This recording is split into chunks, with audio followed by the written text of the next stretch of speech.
Congratulations. You have successfully gained access to one of the world's most closely guarded secrets. Okay, that's not entirely true.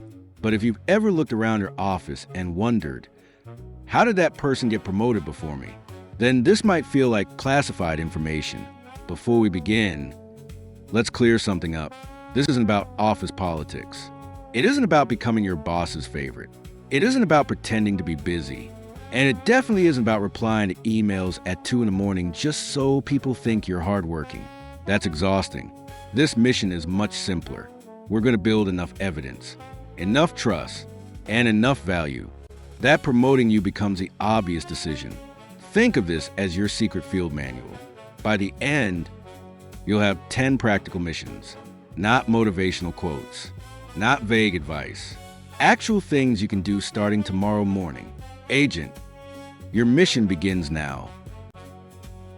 Every successful mission starts with one question. What's the target?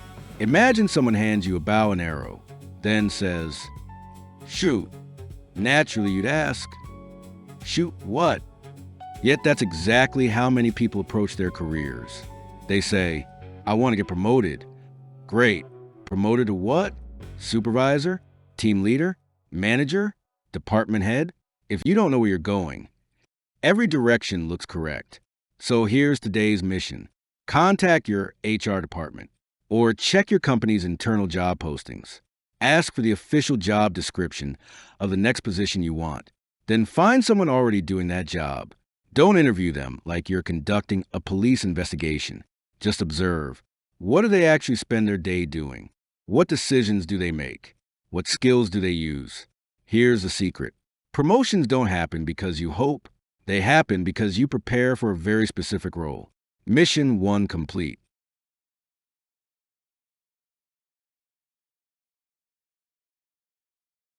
No spy begins a mission without gathering intelligence. Neither should you. One of the biggest career mistakes people make is assuming they already know how promotions work. They heard something from a coworker, or they remember what happened 5 years ago. Then they build an entire career strategy around outdated information. Instead, go straight to HR. Ask questions. Lots of questions. Here's exactly what I'd ask. How does the promotion process actually work? Who recommends employees? Who gives final approval? Are promotions only done once a year? Does there have to be an open position?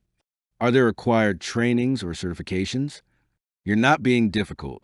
You're gathering intelligence. Because the more you understand the system, the better you can prepare for it. Here's something funny. Most employees spend years hoping for promotions, but never spend 15 minutes learning how promotions actually happen. Don't be most employees.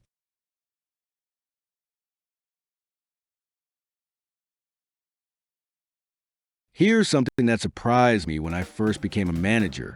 Some employees worked incredibly hard, wanted bigger responsibilities, dreamed about getting promoted, and never told me, not once. Somehow, they expected me to read their minds. Unfortunately, my management training never included telepathy. Your boss has deadlines, meetings, budgets, problems, customers, fires to put out. They may genuinely have no idea you're interested in moving up. So here's today's mission. Schedule a proper career conversation, not while your manager is rushing to lunch, not in the hallway. Actually put time on the calendar. Then say something like this. I'd really like to prepare myself for the next level. Could you help me understand what I'd need to demonstrate before you confidently recommend me for promotion? Notice what you didn't ask. You didn't ask, when am I getting promoted? That's a completely different conversation. You're asking for a roadmap. Then ask these 5 questions. What am I already doing well? Where are my biggest gaps? What should I stop doing? What project should I volunteer for? And when should we review my progress again? If your manager says, be more proactive, don't just nod politely. Ask, could you give me an example of what being more proactive would actually look like? Never leave the meeting with vague advice. Leave with measurable actions, because you can't hit a target if nobody tells you where it is.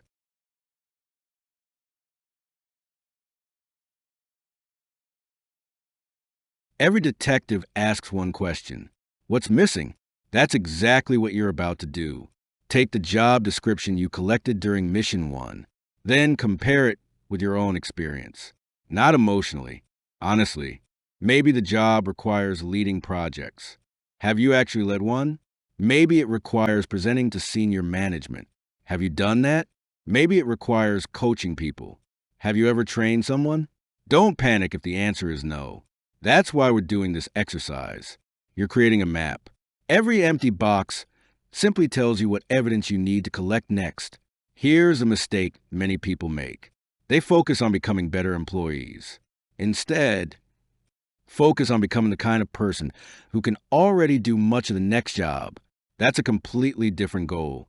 By the end of today's mission, you should have a short list of the biggest gaps standing between you and your next promotion.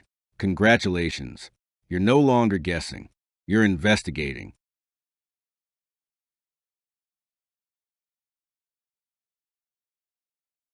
Here's a question. Imagine two employees walk into a promotion meeting. The first one says, I work really hard. The second one says, here's a folder showing the 6 projects I improved this year, how much money we saved, customer feedback, and the results. Who do you think wins? Exactly. Promotions aren't decided by effort alone. They're decided by evidence. So here's today's mission. Create a folder on your computer called Promotion Evidence. Every time something good happens, save it. Finish a project? Save it. Customer sends a thank you email? Save it. Boss compliments your work? Save it. Reduce costs? Save it. Improve quality? Save it. Because here's what usually happens. Annual performance review arrives, and suddenly everyone has the same disease. Career amnesia. What did I accomplish this year? Nobody remembers. Don't trust your memory. Trust your evidence. Think like a lawyer. Build your case before you ever walk into court.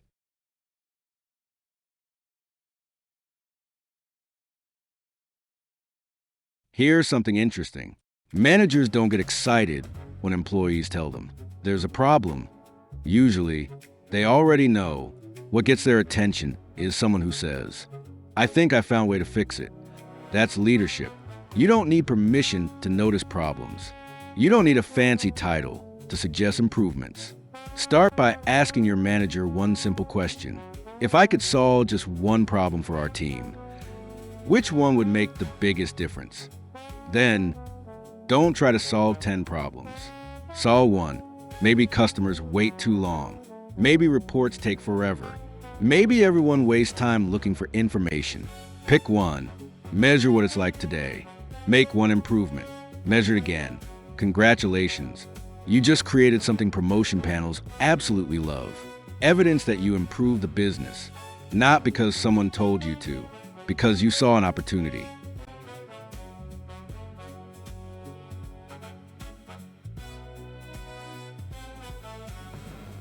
Here's one of the biggest myths about promotions. People think, when I become a supervisor, then I'll start acting like one. Reality works the other way around.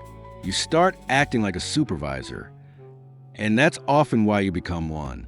No, I'm not telling you to boss your coworkers around. Please don't do that. Instead, ask for opportunities. Could you lead the next meeting? Present the monthly report?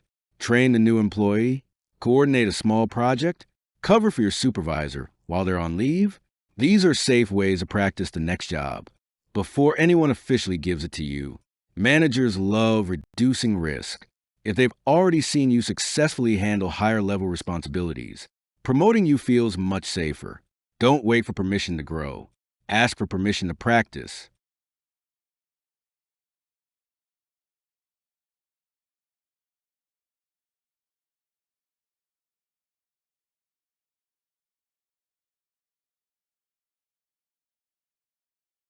Here's a secret most employees don't realize. Promotions aren't always decided in one meeting by one person.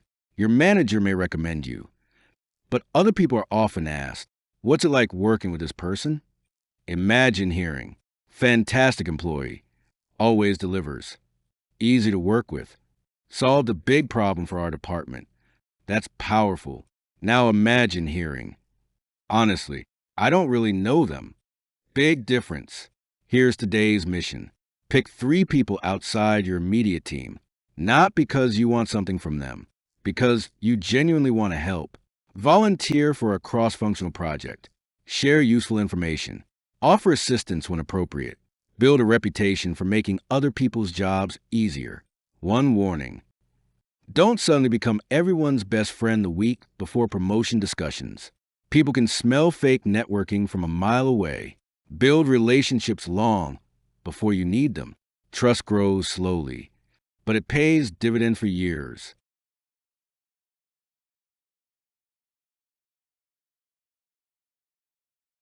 Let's clear up one of the biggest myths in the workplace. Some people think being visible means constantly talking about yourself. That's not visibility. That's exhausting. Real visibility is much simpler. It's making sure your work doesn't disappear. Let's say you improved a process that saves your team 3 hours every week. Wonderful. But if nobody knows it happened, it can't influence promotion decisions. So here's a simple habit. At the end of every month, create a 1-page summary. For sections, objective, what was the goal? Action, what did you do? Result, what changed? Business impact, why does it matter? Maybe customer complaints dropped. Maybe waiting time improved. Maybe your team saved money. Keep it factual. Keep it short. Keep it professional. Remember, you're not trying to impress people. You're helping them understand the value you created. There's a huge difference.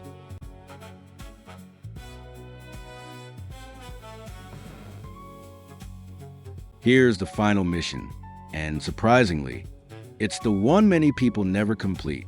They build the skills, they improve the business, they work hard, then they wait and wait and wait some more, hoping someone notices.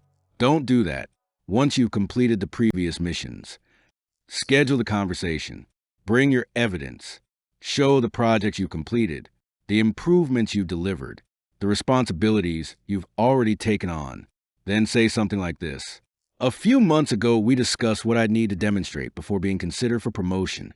Since then, I've completed these projects, developed these skills, and achieved these results. I'd appreciate the opportunity to review my readiness for the next level and discuss the next steps. Notice something important. You're not demanding a promotion. You're presenting evidence. You're asking for an evaluation. That's a conversation every good manager should be happy to have.